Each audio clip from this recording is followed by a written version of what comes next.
नमस्कार विद्यार्थी मित्रांनो, आज आपण बी ए द्वितीय वर्ष सेमिस्टर 4 आणि पेपर 7 छत्रपती शिवाजी महाराज आणि त्यांचा काळ याबद्दलची माहिती म्हणजेच इसवी सन 1630 ते 1707 या पेपरचा अभ्यास करत आहोत। आणि या पेपरमधील प्रकरण क्रमांक 3 मराठ्यांचे स्वातंत्र्य युद्ध किंवा रणसंग्राम याबद्दलची माहिती पाहणार आहोत। छत्रपती शिवाजी महाराजानंतर जी सत्ता छत्रपती संभाजी महाराजांकडे आली। छत्रपती संभाजी महाराजांकडून चा मृत्यू झाल्यानंतर पुढे सत्ता छत्रपती राजाराम महाराजांकडे आली आणि छत्रपती राजाराम महाराजांकडून पुन्हा सत्ता महाराणी ताराबाईकडे आली। या कालखंडामध्ये जो इतिहास घडून गेला तो छत्रपती शिवाजी महाराज आणि त्यांचा कालखंड कसा होता हे समजून घेणं आवश्यक आहे। तर छत्रपती राजाराम महाराज यांच्या कालखंडामध्ये शूर असे दोन पराक्रमी सरदार मराठ्याच्या स्वातंत्र्य संग्राम किंवा स्वातंत्र्य युद्ध गाजवणारे योद्धे म्हणून ओळखले जातात। त्यामध्ये संताजी घोरपडे आणि धनाजी जाधव या दोन मातब्बर सरदारांनी तत्कालीन स्थितीमध्ये औरंगजेब बादशहाला चळोकी परत करून सोडलं। म्हणून जळीस्थळी पाशाणी म्हणजेच औरंगजेबाचे सैन्य असेल त्यांच्या मनामध्ये संताजी आणि धनाजी यांचं दहशत निर्माण झाली होती। त्याचबरोबर संताजी आणि धनाजी यांचं नाव काढल्यानंतर सैन्य व्यवस्था मुघलांची, त्याचबरोबर घोडे किंवा जे काही अश्व असतील हे सुद्धा पाणी पित नव्हते। म्हणजे एवढी दहशत संताजी आणि धनाजीची मराठा सरदार जे मुघलाविरुद्ध लढत होते यांची एक दहशत निर्माण झाली होती। म्हणजे अशी आक्रमक भूमिका असणारे दोन मातब्बर सरदार यांच्याबद्दलची माहिती त्यांनी मराठ्यांचं स्वातंत्र्य युद्ध ज्या राजारामाच्या कालखंडामध्ये छत्रपती राजारामांना पकडण्यासाठी जो इसवी सन जवळपास 1700 मध्ये पर्यंत जो कालखंड म्हणून ओळखला जातो, 1700 पर्यंत ज्या छत्रपती राजारामांना महत्त्वपूर्ण असं योगदान आणि मराठा स्वातंत्र्य युद्ध लढवण्यासाठी किंवा मराठ्यांचं राज्य टिकवण्यासाठी जो प्रयत्न केला गेला त्यामध्ये संताजी घोरपडे आणि धनाजी जाधव या मातब्बर दोन सरदार यांचं कार्य हे खूप महत्त्वपूर्ण मानलं जातं। त्याच संताजी घोरपडे आणि धनाजी जाधव यांच्याबद्दलची आपण माहिती पाहणार आहोत। सर्वप्रथम आपण प्रकरण क्रमांक 3 मधील संताजी घोरपडे आणि धनाजी जाधव या पॉईंटमधील संताजी घोरपडेबद्दलची माहिती पाहणार आहोत। तर संताजी घोरपडे हा एक मातब्बर छत्रपती शिवाजी महाराजांचे जे हिंदवी स्वराज्य जे निर्माण झालं त्या हिंदवी स्वराज्याचा एक महत्त्वपूर्ण योगदान देणारा छत्रपती राजाराम महाराजांच्या कालखंडातील महान सरदार म्हणून ओळखला जातो। ज्यावेळेस मराठ्यांच्या स्वातंत्र्य संग्रामाला सुरुवात झाली त्यावेळेस मुघल जे फौजा होत्या यांना सळोकी पळो करून सोडणाऱ्या दोन मातब्बर सरदार म्हणजेच संताजी घोरपडे आणि धनाजी जाधव यांचं नाव अग्रक्रमाने घेतलं जातं। आणि त्यामधील आपण संताजी घोरपडे यांच्याबद्दलची माहिती सर्वप्रथम पाहू।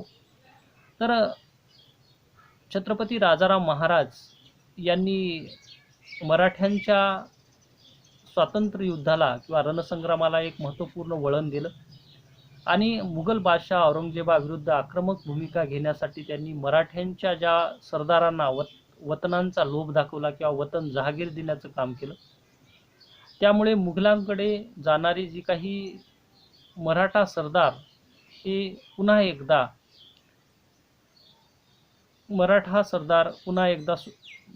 जे काही हिंदवी स्वराज्यासाठी लढण्यासाठी येऊ लागले, हिंदवी स्वराज्याला पाठिंबा देण्यास प्रारंभ झाला। आणि अशा परिस्थितीमध्ये ज्या संताजी घोरपडे यांनी जिंजीचा जो लढा होता, जो छत्रपती संभाजी जे काही राजाराम महाराज यांच्या विरुद्ध औरंगजेब बादशाह यांनी आपला जो सरदार आसफ खान आणि जुल्फिकार खान कामबख्श यांना वेगवेगळ्या भागामध्ये एक लढा देण्यासाठी किंवा जिंजीचा वेढा घालून जो काही राजाराम महाराजांना पकडण्यासाठी प्रयत्न करत होता, अशा वेळेस ज्या काही संताजी घोरपडे यांनी राजारामाच्या मदतीला तत्कालीन स्थितीमध्ये या जिंजीच्या वेढ्यातून मुक्त करण्यासाठी त्यांनी मदतीसाठी पुढे गेले। आणि संताजी घोरपडे ही जिंजीच्या वेढ्याकडे जात असताना कांचीचा मोगल जो सरदार, जो औरंगजेबाचा सरदार म्हणून ओळखला जात होता, अलीमर्द खान यांनी कावेरी पाक या किल्ल्याजवळ संताजी घोरपडेला अडवलं. आणि संताजी घोरपडे जर जिंजीच्या वेढाला जो वेढा दिला गेला होता, आसद खान, जुल्फिकार खान आणि कामबख्श यांनी जो वेढा दिला होता, तो हटवण्यासाठी जो प्रयत्न करत होता संताजी घोरपडे, त्याला अडवण्याचं काम तत्कालीन स्थितीमध्ये अलीमर्द खानने केलं. त्यावेळेस चिडून संताजी घोरपडे यांनी इतक्या मोठ्या प्रमाणात आपल्या सैन्याच्या मदतीने अलीमर्द खानला वर हल्ला केला आणि त्याला कैद केलं आणि त्यांच्याकडून खंडणी वसूल करून त्याला सोडून देण्याचं काम केलं. म्हणजे तत्कालीन स्थितीमध्ये संताजीने अलीमर्द खानाला कैद केलं आणि पुढे गेल्यानंतर कर्नाटकचा फौजदार काशिम खान याने सुद्धा मोठ्या तयारीनिशी मराठ्यांचा बंदोबस्त म्हणजे संताजींचा बंदोबस्त करण्यासाठी आणि जिंजीकडे निघाला होता. अशा वेळेस कांचीजवळ संताजींनी त्यांच्या सैन्यावर असा आक्रमक भूमिका घेतली की जिंजीकडे जाणारं जे सैन्य होतं त्याच ठिकाणी थांबावं लागलं आणि पुन्हा एकदा माघार घेऊन मागे परतावं लागलं. अशा प्रकारची भूमिका ही संताजी घोरपडेने घेतली. आणि इसवी सन 1693 मध्ये शेवटी संताजी घोरपडे यांनी कर्नाटक या भागातून स्वराज्यामध्येच पुन्हा ते आले. त्यावेळेस त्याला अडवण्यासाठी औरंगजेब बादशाह यांनी हिम्मत खान या सेनापतीची रवानगी केली. शेवटी 1694 मध्ये हिम्मत खान या मातबर सरदाराचा सुद्धा संताजीने पराभव घडून आणला. आणि जो जिंजीचा वेढा जुल्फिकार खानाने दिलेला होता छत्रपती राजाराम महाराजांना पकडण्यासाठी किंवा पराभव करण्यासाठी, त्यावेळेस तो वेढा संताजी घोरपडे येत आहे ही बातमी लागताच जुल्फिकार खानाने वेढा उठवला. एवढी दहशत संताजी घोरपडेंची होती. आणि अशा स्थितीमध्ये जिंजीचा जो पराभव हा जुल्फिकार खानाचा झाला होता, तो पराभव मोडून काढण्यासाठी किंवा पराभवाचा बदला घेण्यासाठी म्हणून इसवी सन 1695 मध्ये वेलोरला वेढा तत्कालीन स्थितीमध्ये देण्यात आला.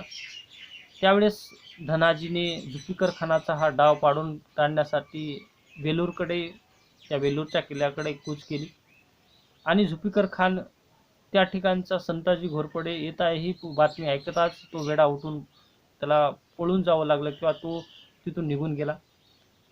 आणि अशा प्रकारे संताजीला अडवणं हे साधी गोष्ट जे काही मुघल सेनापतीला नव्हती. संताजीने मोगली सैन्याला जे मागे रेटत किंवा मागे करत त्यांना दोरेडीच्या गडीमध्ये एका कोंदट वातावरणामध्ये मागे खेचण्याचं काम केलं. आणि अशा परिस्थितीमध्ये वेलोरकडे येणारे जे काही मुघल फौज ही दोडेरीच्या गडीमध्ये अडकली गेली. त्यावेळेस त्यांना अन्न मिळालं नाही, पाणी मिळालं नाही. त्यामुळे अनेक सैन्य असेल, त्याचे जे काही अश्व असतील, घोडे असतील, हे सर्व अन्न विना जनावरे असतील किंवा फौज ही मृत्यू पावू लागली. आणि अशा स्थितीमध्येच जो काशिम खान, जो कर्नाटकचा फौजदार होता, यांनी संताजीला अडवण्यासाठी प्रयत्न करत होता आणि वेलोरकडे त्यांनी मुघल सेना घेऊन संताजीचा पराभव करण्यासाठी किंवा त्यांना बंदोबस्त करण्यासाठी येत होता. त्याचा जो काय दोडेरेच्या गढीमध्ये किंवा एका दुर्गम भागामध्येच त्या ठिकाणी काशिम खानचा मृत्यू झाला. म्हणजे काशिम खानची दुर्दशा ही संताजीने केल्यानंतर मुघल सैन्यामध्ये एक दहशत निर्माण झाली आणि संताजीने तत्कालीन स्थितीमध्ये बसवापट्टनम या ठिकाणी जो हिम्मत खान, जो सतत तत्कालीन स्थितीमध्ये संताजी घोरपडेचा विरोध करत होता, त्याच्या छावणीवर हल्ला केला आणि इसवी सन 1696 मध्ये हिम्मत खानाला वध करून किंवा ठार मारलं आणि त्याची जी संपत्ती होती त्याला ती पूर्ण संपत्ती लुटली. आणि दोडेरीच्या पाठोपाठ 1 महिन्याच्या आत संताजीला मिळालेला हा दुसरा विजय होता आणि संताजीच्या आयुष्यातील हा शेवटचाच विजय म्हणावा लागेल. कारण अतुलनीय पराक्रम गाजवून जेव्हा संताजी घोरपडे हा जिंजीच्या किल्ल्यावर राजारामांना भेटण्यासाठी आला, परंतु राजाराम महाराज आणि संताजी घोरपडे यांच्यामध्ये काही कारणामुळे वाद निर्माण झाला किंवा नाराजी निर्माण झाली. त्यावेळेस मराठ्यांचं सेनापतीपद जे संताजी घोरपड्यांकडे होतं, ते सेनापतीपद जे छत्रपती राजाराम महाराजांनी त्यांच्याकडून काढून घेतलं आणि त्यावेळेस नवीन एक नेतृत्व आलं, तो म्हणजे धनाजी जाधव यांच्याकडे सोपवलं. त्यावेळेस संताजी आणि धनाजी हे मराठा कालखंडातील एक पराक्रमी जोडी म्हणून ओळखली जात होती. पण संताजीकडून धनाजीकडे सेनापतीपद काढून घेतल्यामुळे धनाजीला देण्यात आल्यामुळे दोघांमध्ये वाद निर्माण झाला आणि धनाजी हा सेनापती झाल्यानंतर संताजीच्या पक्षातील जे लोक होते किंवा त्यांच्याबरोबर असणारे लोक, सर्व लोक धनाजीकडे जाऊ लागले. त्यामुळे संताजीची जी काही मनस्थिती ही धनाजीबद्दल वैरभावना निर्माण झाली आणि दोघात लहान मोठ्या लढाया होऊ लागल्या. अशा स्थितीमध्ये संताजीचा पराभव ह्या धनाजी जाधवांनी केला आणि एका लढाईत अमृतराव निंबाळकर हा संताजीकडून मारला गेला आणि धनाजीकडून पराभूत झालेला हा संताजी अतिशय जे काही विरोध म्हणून त्यांनी रानोमाळ भटकंती करू लागला आणि अशा स्थितीमध्ये अमृतराव निंबाळकर जो मारला गेला होता, तो नागोजी मानेचा मेहुणा म्हणजेच बहिणीचा पती असल्यामुळे नागोजी मानेने या संताजी घोरपडेचा बदला घेण्यासाठी म्हणून त्याचा पाठलाग करायला सुरुवात केला. म्हणजे जे मातब्बर मराठा सरदार संताजी घोरपडे आणि धनाजी जाधव यांच्यामध्ये वैरभावना ही मराठ्यांचं सेनापतीपद यांच्यावरून निर्माण झालं आणि शेवटी 1697 मध्ये एका दिवशी संताजी घोरपडे हे एका ठिकाणी ओढ्यावर आंघोळ करत असताना अचानकपणे पाठीमागून नागोजी माने यांनी बेसावधपणे संताजीवर हल्ला केला आणि हल्ला केल्यानंतर त्याच हल्ल्यामध्ये जून 1697 मध्ये संताजी घोरपडे जो पराक्रमी आणि शूर सेनापती, जो मराठ्यांचा सेनापती मानला जातो, तो मारला गेला आणि या तत्कालीन स्थितीमध्ये नागोजी माने जो मुघलांच्या सैन्यामध्ये किंवा औरंगजेबाला साथ देणारा होता, त्यांनी संताजीचे शिर कापून तत्कालीन स्थितीमध्ये मोगल बादशाह औरंगजेबाकडे पाठवलं. म्हणजे ज्या पराक्रमी संताजी जो मराठ्याचा सेनापती म्हणून ओळखला जात होता, संताजी घोरपडे, त्याचा दुर्दैवी मृत्यू म्हणजे मराठेशाहीला त्या दृष्टीने एक आघात होता.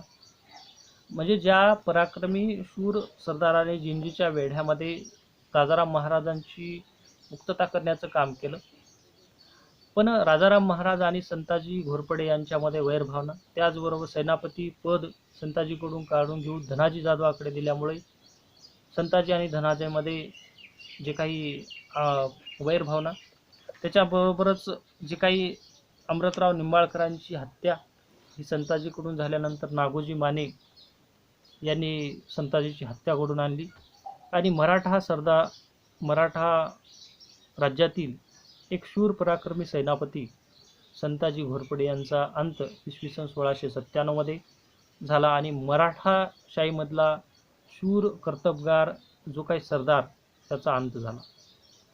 हे झालं संताजी घोरपडे यांची कामगिरी किंवा संताजी घोरपडे यांच्याबद्दलची माहिती. त्याच्यानंतर पुढचा एक मातब्बर सरदार म्हणजे धनाजी जाधव. आता धनाजी जाधवबद्दल मत मांडताना मराठ्यांच्या इतिहासामध्ये दोन व्यक्ती ह्या महत्त्वपूर्ण मानल्या जातात. मराठ्याच्या स्वातंत्र्य युद्धामध्ये संताजी आणि धनाजी असं नाव घेतलं जातं. म्हणजे संताजी जाधव आणि संताजी घोरपडे आणि धनाजी जाधव. म्हणजेच राम लक्ष्मणाची जोडी असेल किंवा भीम अर्जुन, याप्रमाणे संताजी आणि धनाजी अशा प्रकारे दोघांचा पराक्रम इतिहासामध्ये महत्त्वपूर्ण मानला जातो. इसवी सन 1692च्या अखेरीस जेव्हा जुल्फिकार खान यांनी जिंजीच्या किल्ल्याला वेढा दिला आणि तो वेढा मोडून काढण्यासाठी संताजी बरोबर धनाजी सुद्धा होता. आणि हा धनाजी जाधव हा इस्माईल खानाच्या छावणीवर हल्ला करून त्यांनी इस्माईल खानला चे सैन्याला सळो की पळो करून सोडलं. आणि इसवी सन 1693 मध्ये संताजी जेव्हा महाराष्ट्रात परत आला त्यावेळेस जुल्फिकार खानाने वेल्लोरच्या किल्ल्याला वेढा दिला होता. ही बातमी कळताच पुन्हा एकदा इसवी सन 1695 मध्ये कर्नाटकात पुन्हा जाऊन धनाजी चालून येत आहे ही बातमी जुल्फिकार खानाला कळाली आणि वेल्लोरचा जो काही वेढा होता तो उठून जुल्फिकार खान परतला. पण 15 ते 20 हजार घोडदळांनीशी जेव्हा धनाजी महाराष्ट्र व कर्नाटकामध्ये मुघल फौजाचा पराभूत करण्यासाठी निघाला त्यावेळेस मुघल फौजा ह्या खचल्या गेल्या आणि मुघलांचे जे काही घोडे होते संत धनाजी जाधव यांचे नाव घेताच म्हणजे संताजी आणि धनाजीचं नाव घेताच पाणीसुद्धा पिणं त्याचे पीत नव्हते. म्हणजेच एवढी दहशत ही संताजी आणि धनाची ओळख निर्माण झाली होती. ज्या पद्धतीने संताजीने कार्यकर्तबगारी गाजवली त्याच पद्धतीने धनाजीने मराठीशाहीच्या किंवा मराठा स्वातंत्र्य संग्रामासाठी एक महत्त्वपूर्ण योगदान दिलं. आणि संताजी घोरपडेंच्या सेनापतीपद काढून घेऊन धनाजीकडे देण्यात आल्यानंतर दोघांमध्ये वैरभावना निर्माण झाली आणि या वैरातूनच दोघांमध्ये समन्वय राहिला नाही आणि शेवटी राजारामाने सेनापतीपद काढून घेतल्यानंतर संताजी आणि धनाजी यांच्यात वैरभावनामध्ये अनेक युद्ध होण्यास प्रारंभ झाला. त्यामध्ये धनाजींनी मोगलांना तत्कालीन स्थितीमध्ये सैरवर म्हणजेच अतोनात असं मुघलां सैन्याचं अतोनात हाल केलं. म्हणजेच मुघल सैन्य ही धनाजी जाधवांचं नाव काढल्यानंतर एक दहशत निर्माण होण्याचं काम केलं आणि जी बाब संताजी घोरपडेंनी मराठा सैन्य वाढवलं, कर्नाटक असेल किंवा अन्य भागामध्ये सैन्याचे नेतृत्व केलं, जिंजीच्या वेढ्यातून सुखरूपाशी सुटका ही राजाराम महाराजांची केली आणि जो काही मराठा प्रांताव्यतिरिक्त मुघलांचं अन्य भागातील जे काही नेतृत्व होतं किंवा मुघलांच्या अन्य भागामध्ये हे मराठा सैन्य पाठवून त्या ठिकाणी अतोनात हाल करण्याचं काम ही धनाजी जाधवाने केलं. म्हणजेच औरंगजेबाच्या ज्या सैन्याची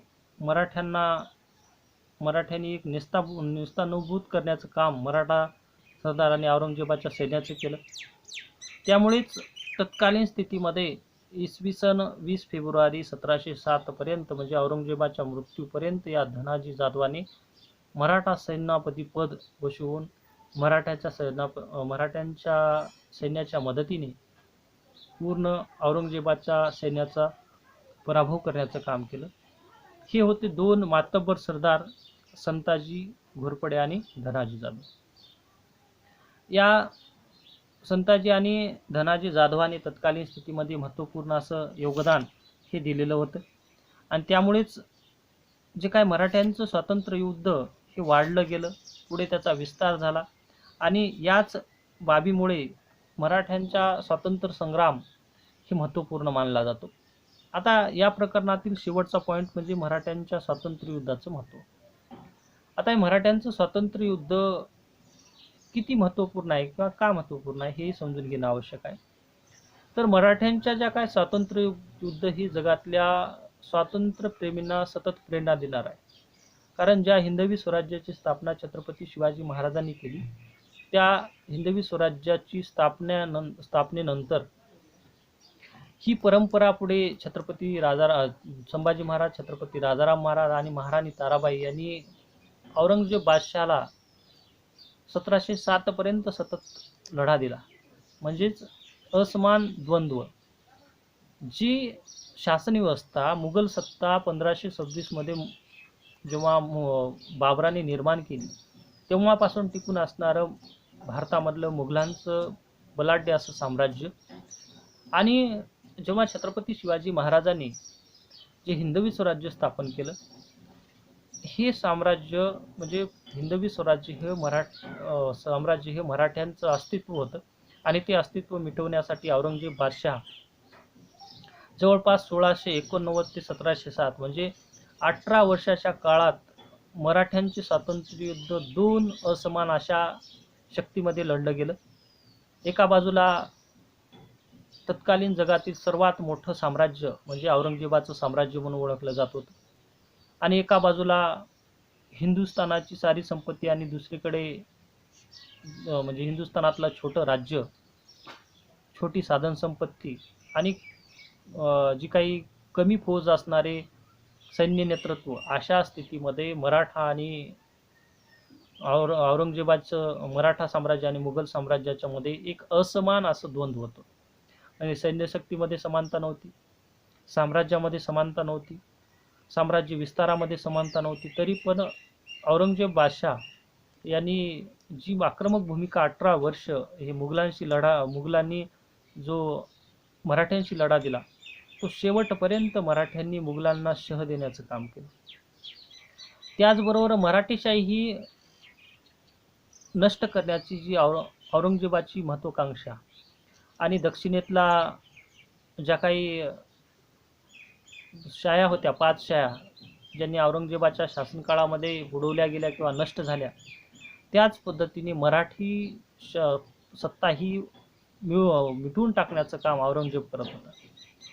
पण तत्कालीन स्थितीमध्ये मराठ्यांच्या लढ्यामागे एक उदात्त ध्येय होतं की छत्रपती शिवाजी महाराजांनी निर्माण केलेलं साम्राज्य हे जनमानसाचं किंवा लोकांचं राज्य आहे.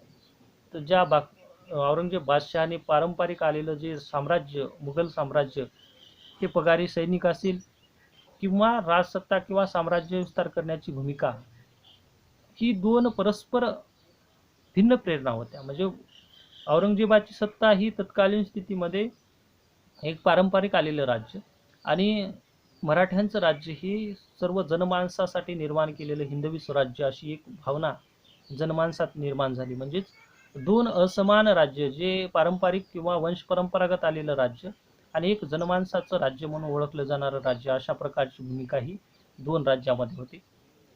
या दोन राज्यामध्ये असा प्रदीर्घ असा संग्राम झाला. त्यामध्ये औरंगजेब बादशाह जेव्हा इसवी सन 1682 मध्ये छत्रपती शिवाजी महाराजांचा मृत्यू 1680 मध्ये झाल्यानंतर 82 मध्ये जेव्हा छत्रपती शिवाजी महाराजांनंतर आलेले छत्रपती म्हणजे छत्रपती संभाजी महाराज यांचा पूर्णपणे बिमोड करण्यासाठी म्हणून आलेला औरंगजेब बादशाह 1682 मध्ये दक्षिणेमध्ये आला, आणि 1689 पर्यंत त्यांनी छत्रपती संभाजी महाराजाविरुद्ध आक्रमक भूमिका घेतली. संभाजीराजांचा पराभव म्हणजे त्यांची हत्या घडून आणली, आणि अशा 25 वर्ष चाललेल्या प्रदीर्घ संघर्षात मराठी हे घट्ट पाय पकडून होते. पुढे राजाराम महाराजांनी सत्ता संघर्ष केला, त्याच्यानंतर महाराणी ताराबाईंनी सत्ता संघर्ष औरंगजेबाशी केला, आणि महाराणी ताराबाईच्या शासनकाळामध्ये 1707 मध्ये औरंगजेबाचा मृत्यू झाला, आणि तो दक्षिणेमध्येच जी सत्ता मिळवण्याचा प्रयत्न शेवटपर्यंत करत होता, तो यशस्वी झाला नाही. आता मुघल बादशहाच्या ऱ्हासावर शिक्कामोर्तब हे मराठ्यांनी केला. तर मराठ्यांच्या स्वातंत्र्य युद्धामध्ये औरंगजेबाने मुघल बादशहाचे जर सर्वस्व पणाला लावलं, आणि मराठाशाही ही नष्ट करण्याचं त्याचं ध्येय होतं. त्यासाठी संपूर्ण राज्याचा खजिना, उत्तर भारतातील जे काही खजिना असेल, मनुष्यबळ, सैन्य व्यवस्था, ही मराठेशाही नष्ट करण्याचं धोरण होतं. म्हणजे मुघलांची जी सत्ता ही दक्षिणेमध्ये पूर्णपणे आधिपत्य गाजवण्याचा प्रयत्न हे औरंगजेब बादशहाचा होता. परंतु औरंगजेब बादशहाच्या हट्टापायी, म्हणजे वय वर्ष 82 झालं होतं, तरी पण तो मराठेशाही बुडवण्यासाठी किंवा नष्ट करण्याचा जो हेतू होता, यामध्ये मुघलांच्या जे काही सैन्य होतं ते बरेच मारलं गेलं, मुघलांची तिजोरी खाली झाली, आणि अशा स्थितीमध्ये मुघलांना जे यश सुद्धा मिळवता आलं नाही. म्हणजेच मुघल बादशहाच्या जो काही ऱ्हासाचं कारण मराठे ठरले गेले, हे कारण ठरलं गेलं. पुढे हिंदुस्थानाच्या राजकारणाची सूत्र हे मराठ्याकडे आले. आतापर्यंत जी हिंदुस्थानाची राजकारणाची सूत्रे ही मराठ्यांकडे होती, म्हणजे मुघलांकडे होती, ती पूर्ण सूत्रे ही मराठ्यांकडे येण्यास सुरुवात झाली, आणि पुढे हिंदुस्थानाच्या राजकारणाची सूत्रे मराठ्यांच्या हाती येण्यास, म्हणजेच तत्कालीन स्थितीमध्ये मराठा हे राज्य पुढे पेशवे कालखंडामध्ये पेशव्यांचं राज्य, म्हणजेच मराठ्यांचं राज्य हे सर्वदूर पसरण्यास मदत झाला. म्हणजे ज्या कालखंडामध्ये छत्रपती शिवाजी महाराजांनी एक छोटंसं राज्यच्या स्वराज्याची निर्मिती, एक बीज पेरण्याचं काम केलं, ते बीज म्हणजे एक महान वटवृक्ष बनण्याचं काम तत्कालीन स्थितीमध्ये राजाराम महाराज आणि महाराणी ताराबाई नंतर जे शाहू महाराज आले त्यांच्या कालखंडामध्ये ज्या काही पेशवे घरांत जे काही पेशव्यांनी मराठ्यांचा झेंडा अटकेपार लावण्याचा जो पराक्रम गाजवला त्यामुळे शक्य झालं. अशा प्रकारे जी काही मराठ्यांचं स्वातंत्र्य संग्राम हे भारतीय इतिहासासाठी किंवा जगाच्या इतिहासासाठी महत्त्वपूर्ण योगदान देतं. तर ज्या छत्रपती शिवाजी महाराजांनी निर्माण केलेले स्वतंत्र जे हिंदवी स्वराज्य औरंगजेब बादशाह त्यांच्या मृत्यूनंतर नष्ट करण्याचा प्रयत्न करत होता, परंतु संभाजी महाराजांनी, त्याच्यानंतर राजाराम महाराजांनी, महाराणी ताराबाई, त्यानंतर जे काही शाहू महाराजांच्या कालखंडामध्ये पेशव्यांनी हे राज्य पूर्णपणे वाढवण्याचं काम केलं आणि मराठा साम्राज्य हे अटकेपार झेंडे हे मराठ्यांनी लावलं. त्यामुळे मराठ्यांचं स्वातंत्र्य युद्धाला महत्त्वपूर्ण महत्त्व किंवा स्थान हे दिले जातं.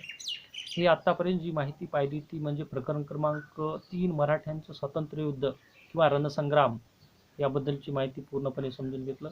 उद्याच्या पिरियडमध्ये या आधारावर जे काही प्रश्न असतील ते पूर्णपणे समजून घेणार आहोत.